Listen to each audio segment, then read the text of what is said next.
Are you fed up with frustrating delays or technical hiccups when uploading your images for sale or to various sites across the web? Imagine a tool that streamlines your entire workflow from connecting to your portfolio or to various websites to uploading and managing your files with ease, all through a single, free, streamlined interface. In this tutorial, I'll show you how FileZilla can transform the way you work. Say goodbye to wasted time and hello to efficiency. Welcome back. Grab FileZilla now. If you haven't downloaded it yet, you can find the official link in the description or comments below. Just click on it. Then click Download FileZilla Client. And again download FileZilla Client. When this pop-up window appears, make sure to download FileZilla free by clicking on the download button here. Once you have it, come back and let's get started together. When you open FileZilla, you will see the main interface is divided into several key areas. The most important section for us right now is the QuickConnect bar. Here, you can enter essential connection details such as the host, username, password, and port, allowing you to quickly establish a connection with your server. To connect with any server, we need to fill in the server information. So, let's do it. First, copy the host address from the source, go back to FileZilla, and paste it into the hosts field. Next, do the same with the username. Copy the username from the source, then switch back to FileZilla and paste it into the username field. Next, enter your server password in the password field. As for the port, we'll leave it empty for now. Now click the QuickConnect button to proceed. When this pop-up appears, simply click OK to continue connecting to the server. When these folders appear, it means you have successfully connected to your server. When you want to upload your file to the server, like with my DreamStem account, start by clicking on the desired folder in the Remote Sites section. This will open up that folder in the file listing area. Then, simply drag and drop your file into this area to begin uploading. Follow similar steps with all these folders. The process might vary depending on the site's folder structure. However, this method isn't always practical. You don't need to fill in your server info every time you upload your files to a site. Instead, it's more efficient to save your server info once. This is what we'll do now. So, go to the top left corner of the screen and click on this icon. A pop-up should appear for managing sites. Once it does, you'll be able to add or modify your saved server details. Here, you'll see several options. To add a folder, click on New Folder and then rename it as desired. This is a great option if you're uploading to multiple servers and want to organize each type into a different folder. You can delete your folder by clicking on Delete and click Yes. To add your site server, click on New Site. Rename your site name as desired. At any time, you can click on Rename to change it. So, let's fill in the server information. First, copy the host address from the source, go back to FileZilla, and paste it into the hosts field. For the port, we'll leave it empty. For encryption, we'll leave it set as it is. If your server requires a different setting, you can change it accordingly. And for logon type, I always keep it set to ask for password for security. This means that each time you close the software and open it again to connect to your server, you'll be prompted to enter your server password. Next, copy the username from the source, then switch back to FileZilla and paste it into the user field. This is your username. Next, choose the server protocol. For me, it's set to File Transfer Protocol FTP. If you have a different protocol requirement, simply select the appropriate option from the drop-down menu. Here, you can write anything you want to remember. This step is optional. For the background color, choose whatever you want. This step is optional too. Up to this point, your settings are sufficient to connect to the server. However, if you'd like more optimization and control over file transfers, move on to the transfer settings. In transfer mode, you will find two options, active and passive. To determine which option is right for you, check your server details. For example, this server is set to passive. However, I always keep the default setting, which works for both options. The second option is limit number of simultaneous connections.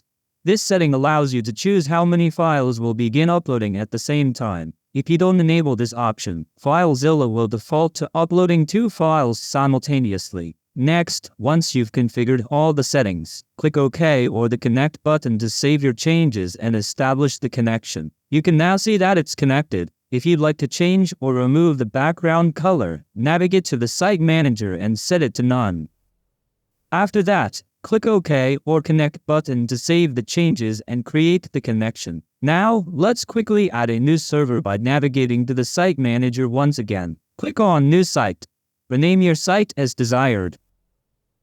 Next, choose your server protocol from the drop-down menu. Copy the host address from the source. Return to FileZilla and paste it into the host field. This time, if your server requires a port number, enter it in the port field. In our case, it's 21. For encryption, if your server requires a different setting, change it accordingly. For this server, it's the first option. For username, enter the site's username or email address used on the site. Leave your comments here if you want. Next, go to Transfer Settings. This time, we'll enable Limit Number of Simultaneous Connections. This setting allows you to determine how many files start uploading at the same time, up to 10 files. Let's limit it to just one upload at a time. Next, once you've configured all the settings, click Connect button to save your changes and establish the connection. When this pop-up appears, enter your server password.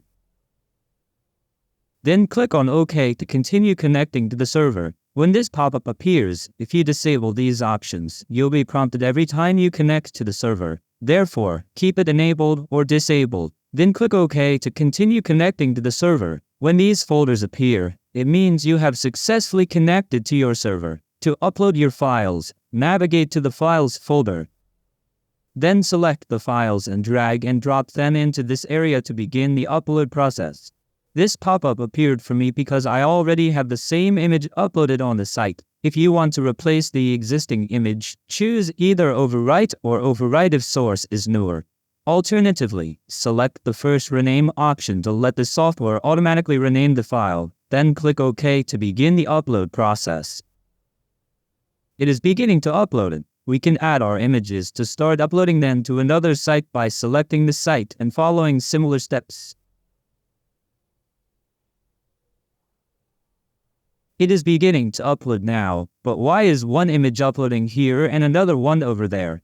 In the transfer settings for Streamline, we keep default is to upload 2 files simultaneously. However, in the transfer settings for Shutterstock, we enabled the limit the number of simultaneous connections option to 1 for file upload. This means that while the program can upload 2 files at the same time overall, for Shutterstock it will only upload 1 file at a time. For instance, when you drop files onto Shutterstock, it will start uploading 1 file there, and if you drop files onto Streamline when one upload is still in progress, it will begin uploading 1 file to Streamline. The program processes the files in the order they are dropped, starting with the first one and then moving to the remaining uploads. To stop uploading, simply right-click in this area and click Process Queue.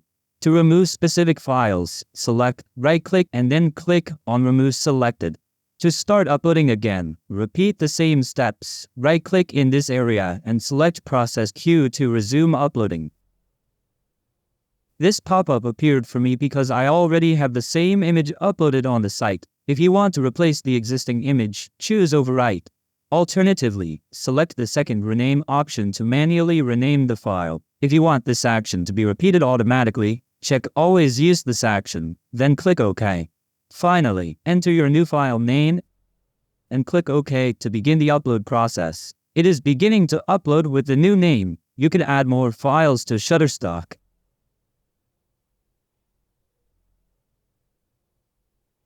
And once the uploads to Streamline are finished, the uploads to Shutterstock will begin. And the same applies if you have additional sites configured. To clear the clipboard, just right-click in this area and select Clear All. To clear the QuickConnect bar, click on the icon next to the QuickConnect button and select Clear QuickConnect bar. If you need to update your site settings, go to Site Manager and make your changes. Please note that some settings, like limit number of simultaneous connections, will not apply in real time and require you to close and reopen the software. After making your changes, click OK to save them. Finally, after the upload is complete, you can check the results. If the upload was not successful, the files will appear in the Failed Transfers section. Conversely, if the transfer was successful, the files will be listed in the Successful Transfers section. That's it for this tutorial. I hope it has given you a clear insight into how FileZilla can streamline your workflow, allowing you to connect to your portfolio or to various websites, upload images efficiently, and manage your content with ease. Say goodbye to frustrating delays and technical issues, and hello to a simpler, more productive workday. If you found this video helpful, please give it a thumbs up and share it with others who might benefit from these tips. Don't forget to leave any questions or comments below. I'd love to hear from you. And be sure to follow and subscribe my channel for more expert tutorials and helpful tips. Thank you for watching. Peace.